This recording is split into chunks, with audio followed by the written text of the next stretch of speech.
No es ninguna novedad. Pocas personas tienen mucho y una gran mayoría tiene poco o nada. En algunos casos esta diferencia es un abismo. Unos contratan paseos a la luna, mientras que otros mueren de frío en alguna helada noche de invierno. La desigualdad es un fenómeno social, histórico, y en menor o mayor medida siempre se han encontrado formas de justificarla. El Estado tiene, según la Constitución, la obligación de asegurar una vida digna a los ciudadanos y colaborar para lograrlo. Pero eso no implica asegurar la igualdad social. La desigualdad muestra injusticias sociales y esas injusticias provocan violencia, frustración y pérdida de esperanzas en el futuro. Hoy vamos a hablar de desigualdad y distribución. ¿Cómo se genera? ¿Cómo se mide? ¿Somos más o menos desiguales que otros países? ¿Existe una desigualdad social razonable? ¿Qué consecuencias tiene? ¿Qué ha hecho y puede hacer el Estado para combatirla? ¿Qué relación hay entre desigualdad y crecimiento económico? ¿Entre desigualdad y pobreza? ¿En qué lugar de la distribución de ingresos nos encontramos? ¿Cuánto ganan los súper ricos? ¿Quiénes son? ¿Podremos hacernos amigos para que nos inviten a sus fiestas? Soy Luis Silveira, todos me dicen bicho y no soy economista. Mi palo es el básquet, el deporte. Y esto es Moneda Corriente, un programa de economía para pobres y para ricos. Hoy hablaremos de distribución.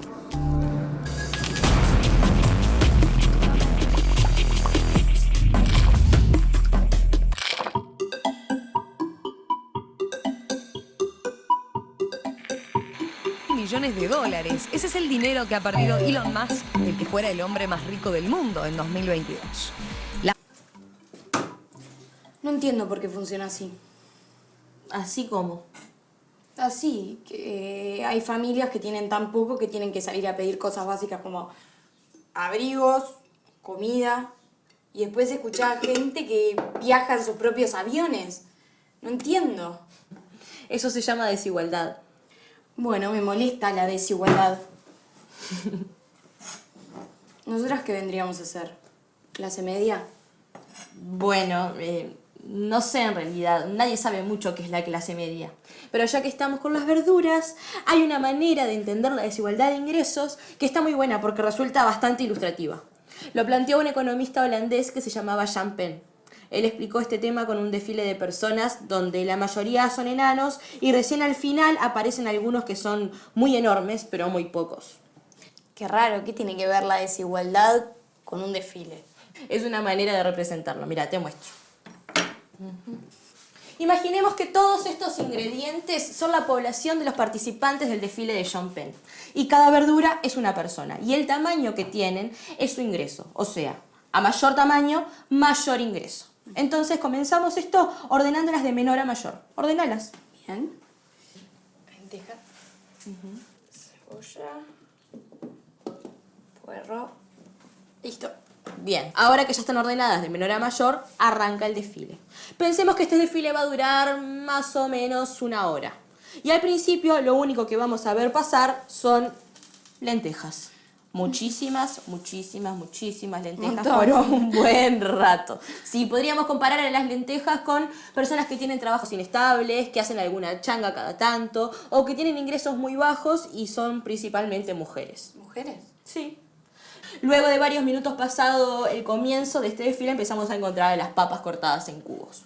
Esta parte del desfile se podría comparar con población que sí tiene trabajos estables, pero que no están calificados. Por ejemplo, vendedores de tiendas o trabajadores manuales. El tiempo pasa y seguimos viendo papas. Un embole este desfile. Llegamos a la media hora, o sea que ya estamos a la mitad. A la mitad del desfile, sí, y seguimos viendo población enana, o sea, por debajo de lo que sería una estatura promedio. Y acordate que la altura está relacionada con los ingresos, o sea que estamos viendo todavía gente que gana ingresos por debajo del promedio.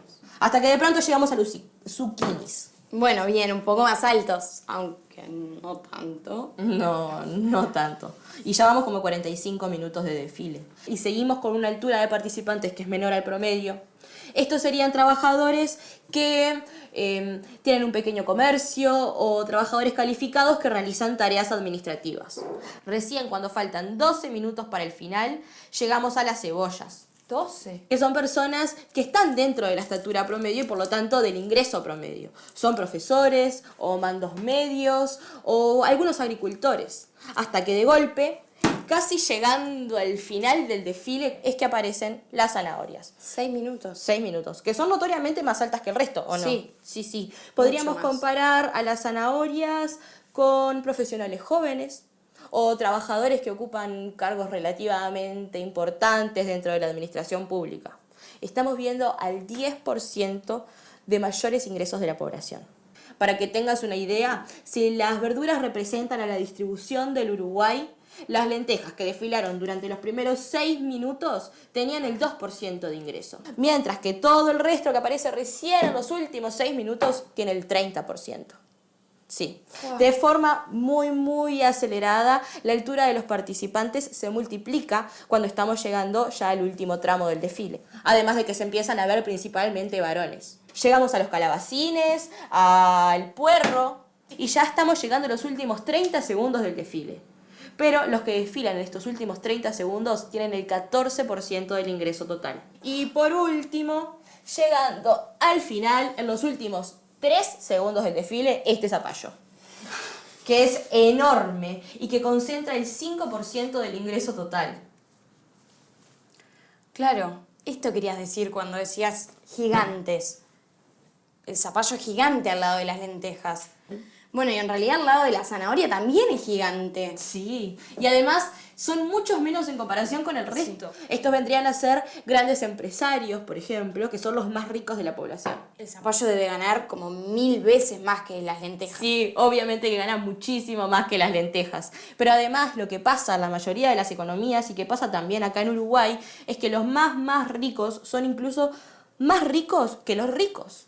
En nuestro caso sería como comparar el zapallo con los zucchinis, por ejemplo. Si ordenamos a la población de menor a mayor, recién llegando al final del desfile es cuando vemos a las mayores diferencias. ¿Y en Uruguay existe esa gente ultra rica? Sí, claro. Para que te hagas una idea y pensando en cómo sería el desfile de Uruguay, si la altura promedio de los participantes fuera de 1,70 m a 1,60 m, los gigantes medirían cerca de 15 a 20 kilómetros. Sí. No puede ser. Si antes te dije que me molestaba la desigualdad, ahora te digo que me quedé corta. Hay que cortarlo.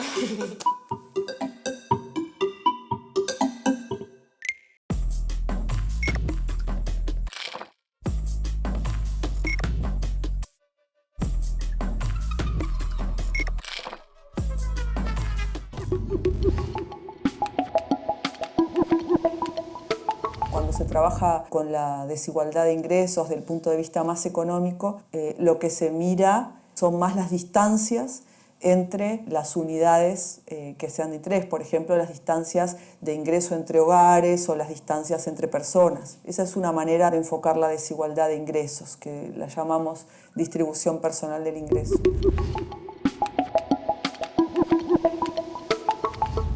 Pero también hay otra dimensión que es bien relevante, que es la que trabajaban Adam Smith, Ricardo Marx y otros, que tiene que ver con la participación de las distintas formas de obtención de ingresos, es decir, lo que nosotros llamamos fuentes, el trabajo, el capital, las rentas, en el producto de la sociedad. A esta segunda forma la llamamos distribución funcional del ingreso y podemos pensar la desigualdad en una sociedad desde estas dos perspectivas.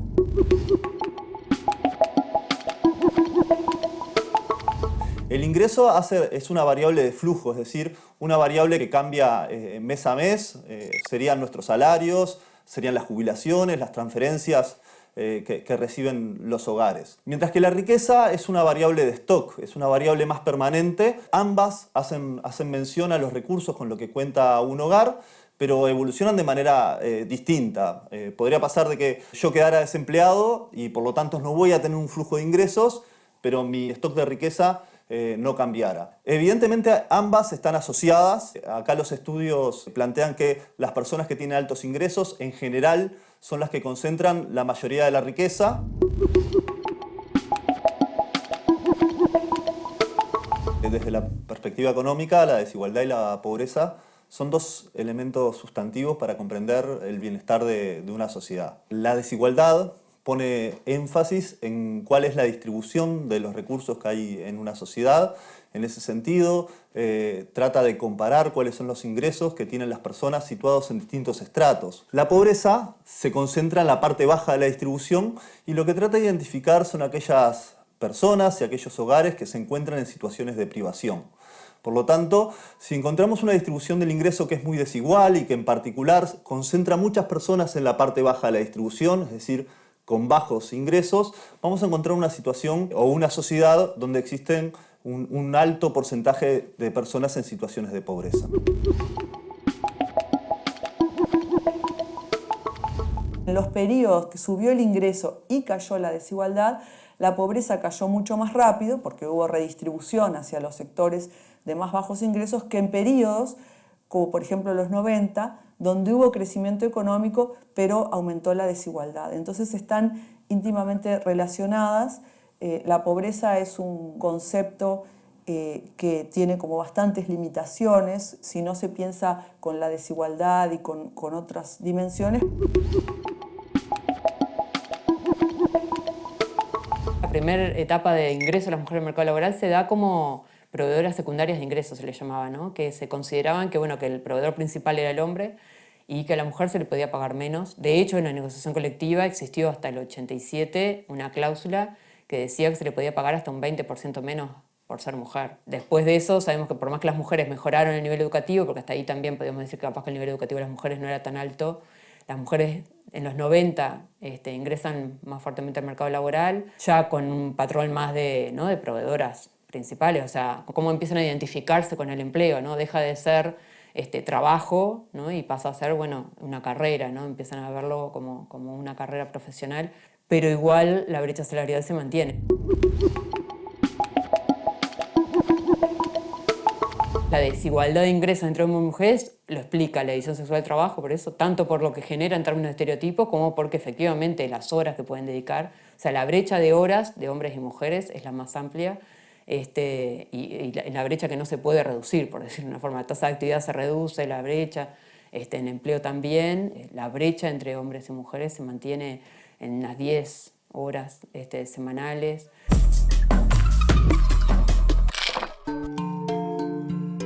Una gran parte de esta desigualdad se puede ver, pero no toda es fácil de apreciar.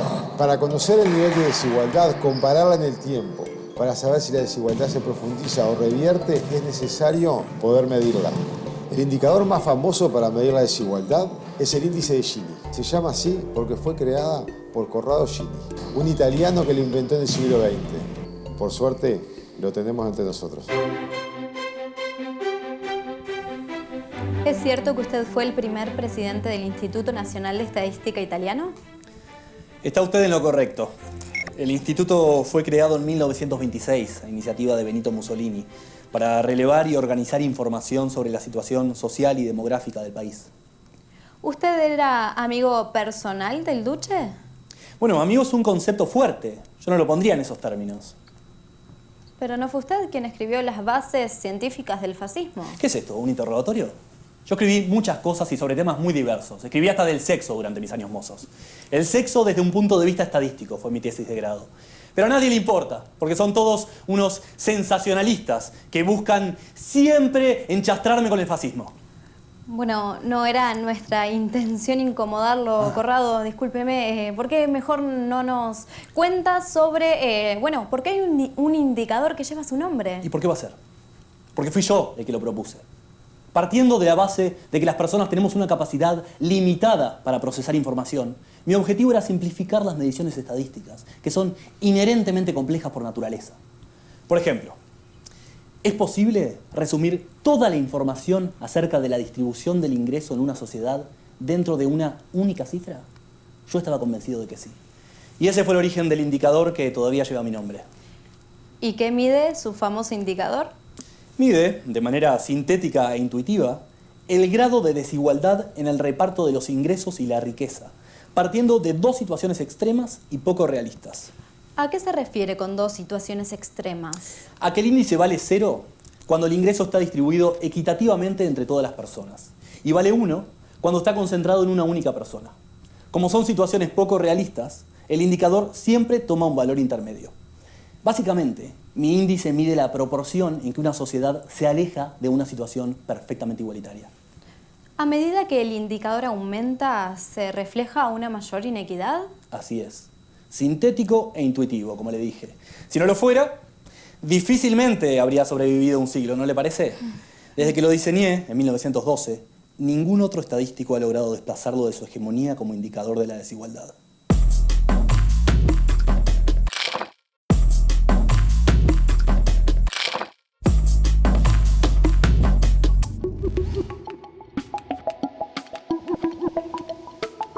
Para medir la desigualdad, y de hecho también la pobreza, por ejemplo, y también variables relacionadas al mercado de trabajo, utilizamos la encuesta continua de hogares. Este es un instrumento que tiene más de 50 años en el país y es la principal encuesta que el INE realiza todos los meses en todo el país.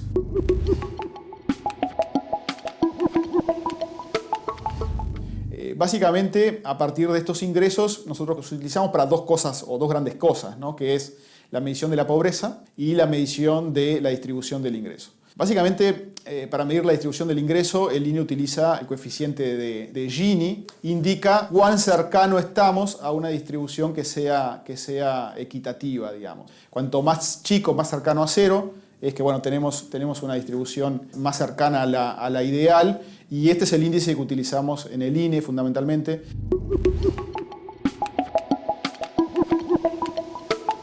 Después hay otros índices, puedo decir los nombres, las familias de entropía, las familias de Atkinson, que permiten incorporar capaz atrás un concepto de desigualdad, que como decía al principio puede venir como más de la justicia distributiva, que es, bueno, ¿qué desigualdad qué nos preocupa más? Si que las personas de menos ingresos tengan pocos ingresos o que los sectores altos acumulen mucho. Y esos índices permiten ponderar distintas partes de la distribución. Después están los clásicos deciles o divisiones en grupos y particiones de la población en grupos de ingreso igual. No sé, todos los trabajos que ha hecho Piketty, coautores y demás con el 1% superior. Son aproximaciones bastante imperfectas a lo que sería un grupo o clase social.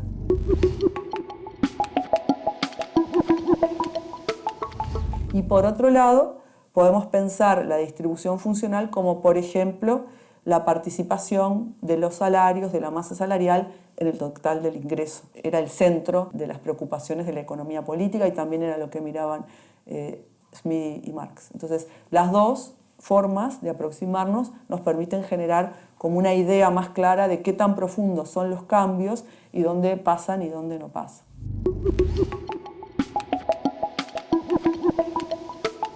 Relevamos absolutamente todos los ingresos que tienen los hogares, y hay ingresos que son más difíciles, bueno, y son reportados, ¿no? Son autorreportados por los hogares. Entonces hay ingresos que son más difíciles de reportar, incluso porque es más difícil recordar o saber exactamente cuál es el ingreso que uno obtiene, por ejemplo, a través de inversiones financieras, ¿no? O sea, en el extremo más alto de los ingresos seguramente hay mayores problemas para captar algún tipo de ingresos. Uno usualmente recuerda de forma fácil cuál es el ingreso laboral, ¿no? Los ingresos por el trabajo, pero algunos otros ingresos son un poco más difíciles de reportar. O sea que seguramente allí hay, bueno, problemas para tener un valor más exacto de esos ingresos, ¿no?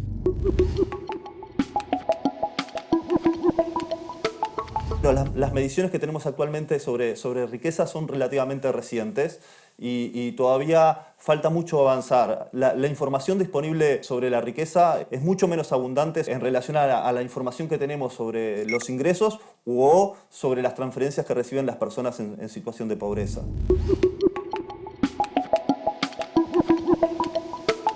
Un periodo de gran crecimiento económico para casi todos los países de América Latina y de caída de la desigualdad personal del ingreso para muchos países de América Latina. Y esto tiene que ver con que el aumento de los bienes primarios generó como una mayor demanda capaz de trabajo no calificado, y eso generó empleo, y también hubo reformas en las formas de negociación salarial y fortalecimiento y expansión de los sistemas de transferencias públicas.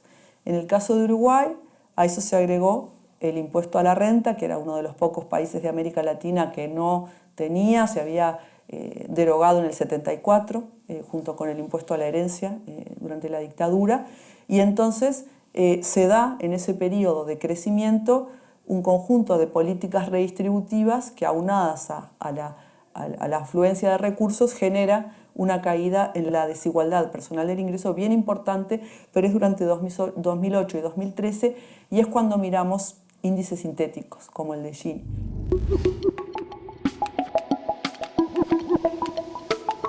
El otro elemento que es importante ver y que es distintivo de Uruguay de los otros países de América Latina es que la participación de la masa salarial en el producto aumentó, cosa que no pasó en casi ninguno de los países de América Latina. Es decir, que tenemos caída de la desigualdad liderada por lo del 99% inferior, más un aumento en la masa salarial. Podríamos decir que hubo sí una mejora o un acortamiento de las distancias en general entre los hogares y personas. En América Latina tuvimos caída de la desigualdad personal, pero no aumento de la participación de la masa salarial. Entonces es como más frágil esa mejora.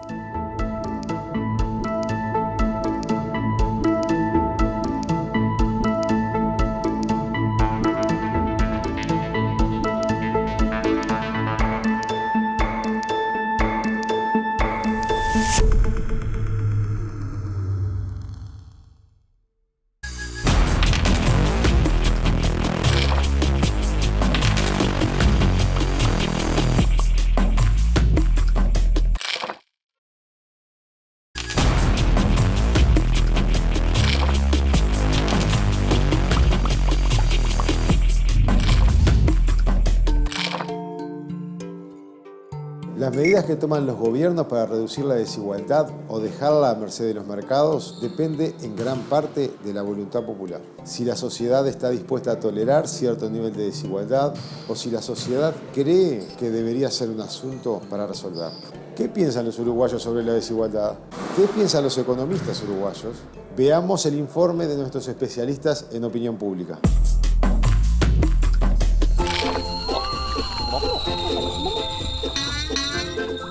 Buen día, jefe Corcuts. Buen día, especialista Nacrax. ¿Cómo le va? ¿Qué tiene para informar el día de hoy? Hemos estado avanzando en el informe sobre la opinión de los uruguayos con respecto a la distribución de los ingresos en su país, señor. Muy interesante. Tengo entendido que en general los terrícolas no suelen repartir el ingreso y la riqueza de forma equitativa, ¿no? Correcto, señor. Hay importantes diferencias entre unos y otros. Para que se haga una idea, en el caso de Uruguay, el 10% más rico gana 11 veces más que el 10% más pobre. ¡Qué diferencia! Es grande, sí. Pero debo decir también que es de las distribuciones menos desiguales de toda América Latina, el continente donde está Uruguay. ¿Y qué piensan los uruguayos sobre esta situación? Tenemos algunos datos de nuestros espías en la Usina de Percepción Ciudadana, que incluyeron algunas preguntas sobre distribución dentro del cuestionario semanal. Lo que encontramos es que 2 de cada 3 uruguayos efectivamente están de acuerdo con que la distribución del ingreso debería ser más equitativa. Interesante. ¿Qué más ha encontrado especialista Nacrax? Introducimos exactamente la misma pregunta, pero en otra encuesta, realizada por la Universidad de la República exclusivamente a los economistas, aquellos miembros de la sociedad que son considerados especialistas en economía. Tiene maravillada la amplia red de espías que tienen en las diferentes encuestas, especialista Nacrax. Muy amable, señor. Contamos en nuestro equipo con verdaderos maestros en el arte del camuflaje humano. ¿Y qué averiguó sobre la opinión de estos economistas? También la mayoría piensa que la distribución del ingreso debería ser más equitativa. En este caso, aparece un consenso más claro, alcanzando a 8 de cada 10 economistas. Así que tanto la población en general como los economistas uruguayos piensan que la distribución del ingreso debería ser más equitativa. Y que los economistas, un poco más que la población en general... Exactamente. Un paso adicional que hicimos fue insertar una pregunta similar, pero para una encuesta hecha para toda América Latina, a través de nuestros infiltrados en el Programa de Naciones Unidas para el Desarrollo y el Latinobarómetro. No me diga nada. También a nivel de Latinoamérica, las personas piensan que la distribución debería ser más equitativa. Efectivamente, jefe Corcuts. 8 de cada 10 piensa que la distribución del ingreso es injusta. ¿Y por qué no la cambian? ¿Qué cosa? La distribución del ingreso. ¿Por qué no la cambian si a la gran mayoría les parece que es injusta. Me está haciendo una pregunta difícil, señor. Mi departamento se encarga solo de analizar la opinión de las personas sobre los temas económicos, no de comprender por qué la economía humana es como es. Hábil declarante, especialista en Acrax. ¿Algo más? Con respecto a su preocupación, otra de las preguntas que hicimos fue si pensaban que la redistribución del ingreso es una de las tareas que debe llevar adelante el gobierno. Encontramos que 6 de cada 10 está de acuerdo con que el gobierno debe tener como tarea redistribuir el ingreso. ¿Cómo el gobierno interviene en la distribución del ingreso? Lo puede hacer mediante gasto o mediante impuestos. Justamente, tengo otro estudio que refiere a la opinión de los uruguayos sobre los impuestos. Muy amable, especialista en Acrax, muy amable. Pero ya tengo mucha información para procesar. Su informe me hace reflexionar sobre muchos aspectos de esta apasionante especie humana y en particular sobre la subraza de los uruguayos.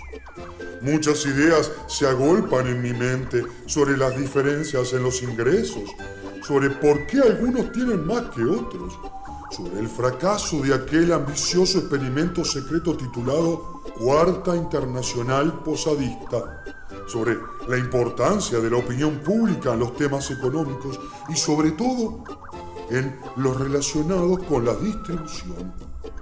Por eso valoro tan enormemente sus informes semanales. Muchas gracias, como siempre, especialista en Acrax. Puede retirarse.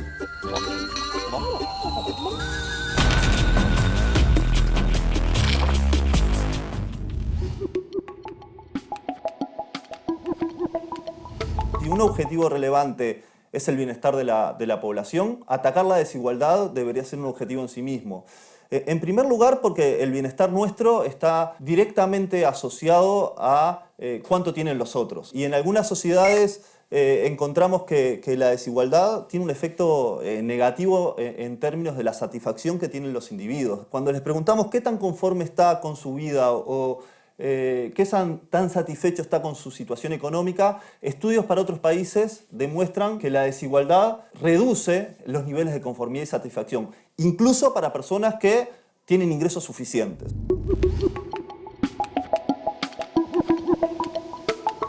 Una parte de esas políticas está asociado a la política tributaria, a tener impuestos progresivos que miren las rentas del ingreso y del capital, consideren las transmisiones intergeneracionales de padres a hijos, lo que sería la herencia. La capacidad redistributiva de esos instrumentos también depende de la capacidad recaudadora del Estado, si en realidad el Estado tiene su margen de recaudación es relativamente bajo, no se va a poder aplicar, por más que se tenga impuestos progresivos, en realidad el margen para la redistribución no va a estar acotado. Es fundamental también la provisión de bienes públicos, y ahí pensamos en la salud, en el acceso universal, en la educación de calidad. Esto está muy asociado a cómo generamos instrumentos para que la suerte de los jóvenes no dependa del lugar que nacieron.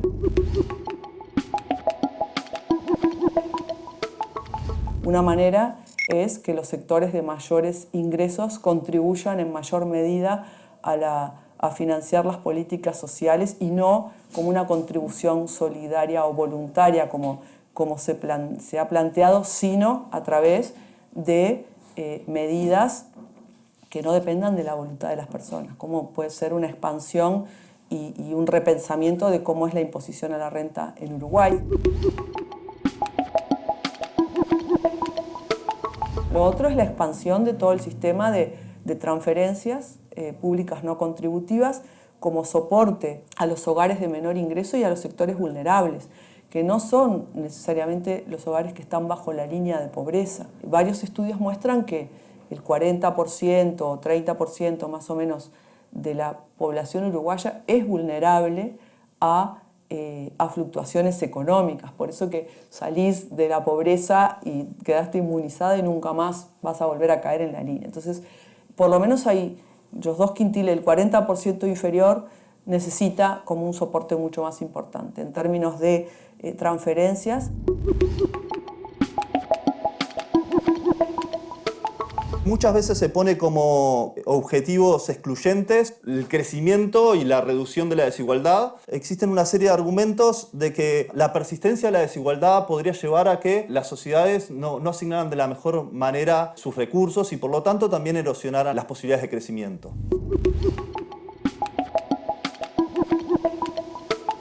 Hay un trabajo que es muy interesante que trata de explicar cómo se vincula la desigualdad con el crecimiento, pero separa distintas causas la desigualdad, digamos, desigualdades que provienen de las circunstancias que están más allá de nosotros, más allá de los individuos, y desigualdades que provienen de las decisiones que nosotros tomamos como individuos. Hay algunas desigualdades que podrían ser buenas para el crecimiento y otras que podrían ser malas. Las buenas son las que dependen de nuestras propias decisiones, con la idea de que esas desigualdades moldean algunos incentivos, algunos estímulos para que nos esforcemos más. Hay desigualdades que serían malas, que son las que provienen de las circunstancias que están más allá de nuestro control, porque están normativamente injustificadas y además podrían llevar a que las personas tomen decisiones que no vayan en el mejor sentido. Y el autor lo que encuentra es que no existe una relación, digamos, positiva entre las desigualdades que él a priori pensaba como buenas y el crecimiento, y sí encuentra una relación negativa entre el crecimiento y las desigualdades que son malas. ¿Esto qué quiere decir?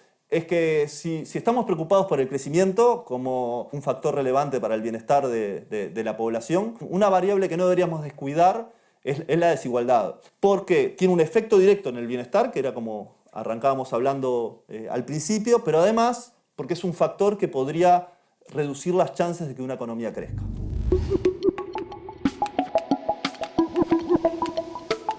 Los estudios que hay para Uruguay muestran que la relación entre crecimiento y desigualdad depende también de las políticas que se hayan desarrollado en cada momento. Hay momentos donde hubo, como decía hoy en los 90, mayor crecimiento económico con desigualdad y otros con reducción de la desigualdad, como lo que se vio 2005-2018, para poner a grandes rasgos. No es que hay una teoría que dice cómo es, ¿no? Los temas estos tienen atrás mucho de concepciones normativas y voluntad política.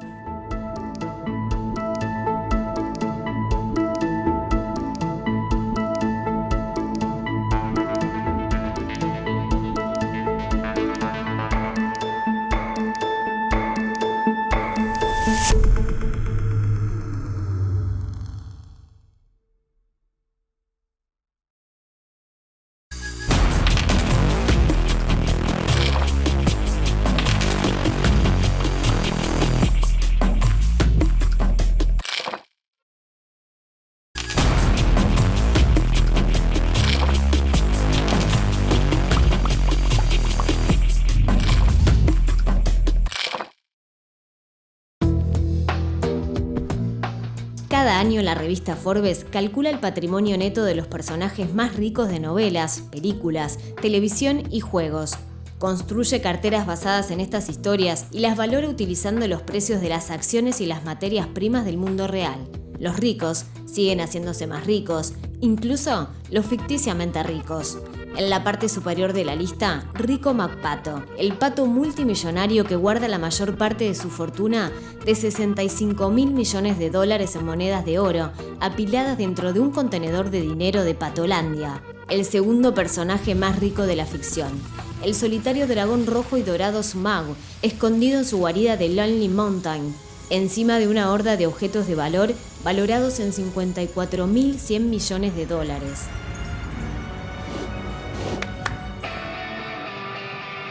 Wake up, Daddy's home.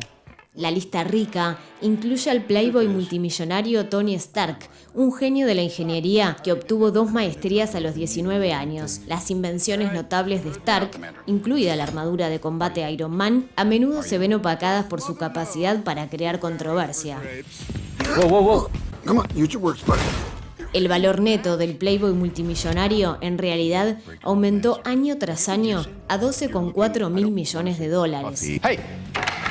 Varias caras nuevas aparecen en la lista, Christian Grey. incluido Christian Grey, con un valor neto estimado de $2,5 mil millones. El joven del mundo de los negocios atribuye su éxito a comprar empresas de bajo rendimiento y ponerlas en forma. El experto en alta tecnología, Walden Smith, también hace su primera aparición, con un valor neto estimado de 1,3 mil millones.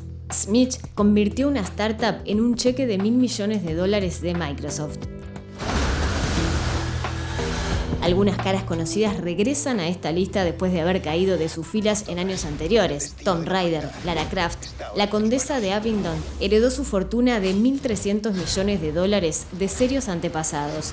Jay Gatsby también regresa. El soltero más codiciado de Long Island es famoso por organizar veladas salvajes de toda la noche alimentadas con caviar, champagne y charleston. Para calificarlos era necesario que los candidatos fueran una creación ficticia con autor, una regla que excluye a los personajes mitológicos y folclóricos. Deben protagonizar una obra o serie de obras narrativas concretas y deben ser conocidos, tanto dentro de su universo ficticio como por su audiencia.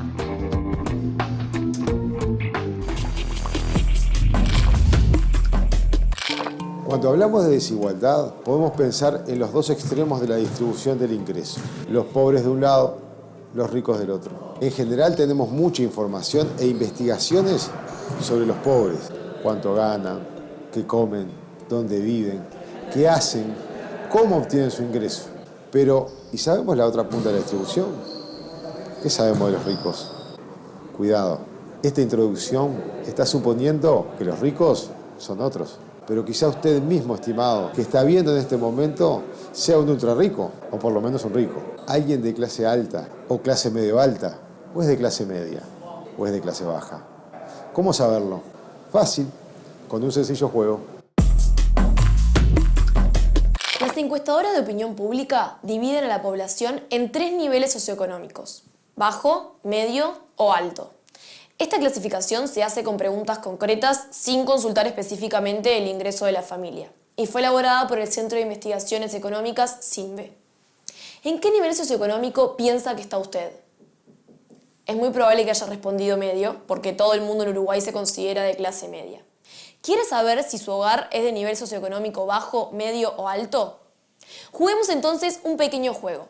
Agarre un papel y un lápiz y siga las preguntas. La idea es la siguiente: dependiendo de cada respuesta se otorga un puntaje. La suma del puntaje total permite saber el nivel socioeconómico en el que se encuentra. Son solamente 15 preguntas bien concretas. Empecemos. Pregunta 1. ¿En qué departamento vive? Por ejemplo, si vive en Rocha, entonces anótese en el papel 3 puntos. Si vive en Montevideo, entonces debe ponerse un puntaje dependiendo del barrio en el que viva. Por ejemplo, si vive en Carrasco, entonces anótese 10 puntos. 2. Tamaño del hogar. ¿Cuántas personas viven habitualmente en su hogar, sin considerar el servicio doméstico? Si en su hogar viven 3 personas, entonces debe anotar 10 puntos en el papel. ¿Ya se entendió la lógica? Sigamos con las siguientes preguntas. 3.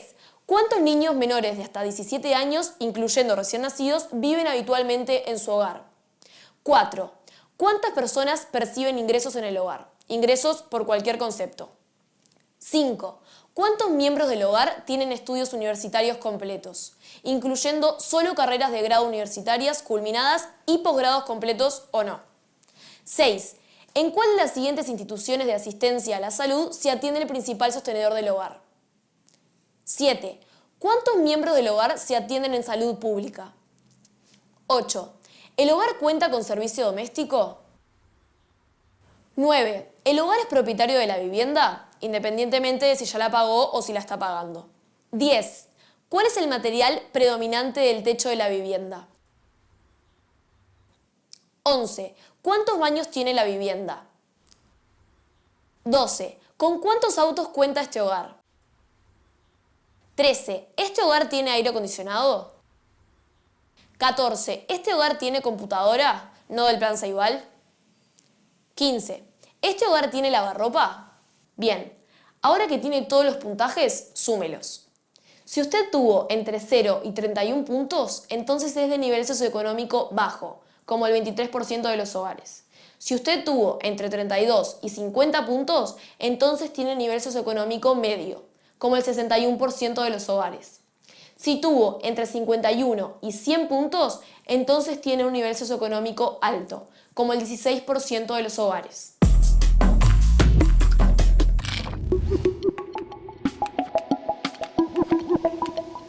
los sectores de más altos ingresos o no contestan las encuestas o subdeclaran. Entonces, las encuestas de hogares permiten hacer como un buen análisis de la pobreza, de sectores medios y de la desigualdad en general, pero no permiten focalizarse en los sectores de más arriba.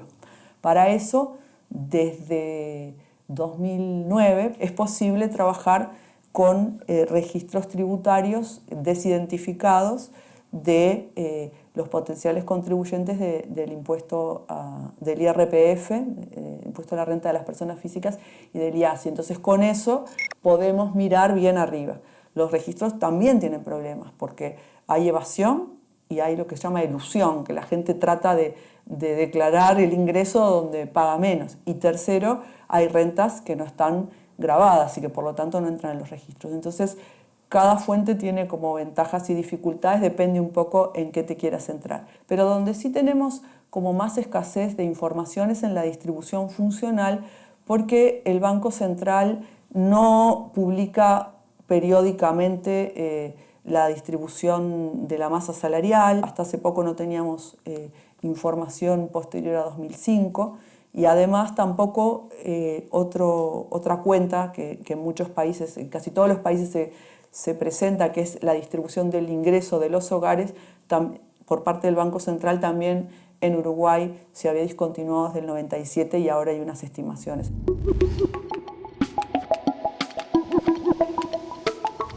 El 1% superior se apropia de la misma cantidad del ingreso que el 40% inferior. Entonces es un grupo pequeño que controla una proporción muy grande de los recursos y en particular lo que tiene que ver con las rentas del capital, donde está sobre todo las utilidades empresariales.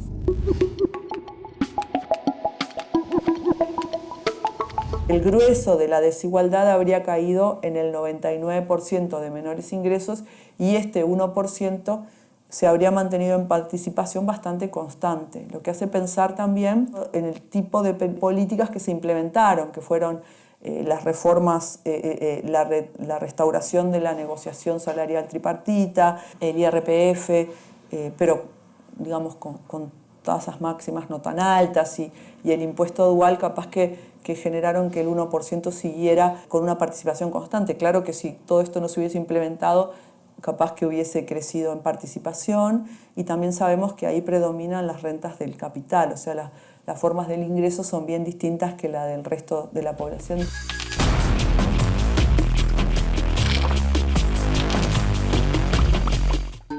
Si el progreso de los países debe medirse por cómo tratan a los que menos tienen, entonces no basta solo con medir el PBI como vimos en programas anteriores. Además de hacer crecer el ingreso, resulta fundamental mejorar la forma como el ingreso que generamos se distribuye.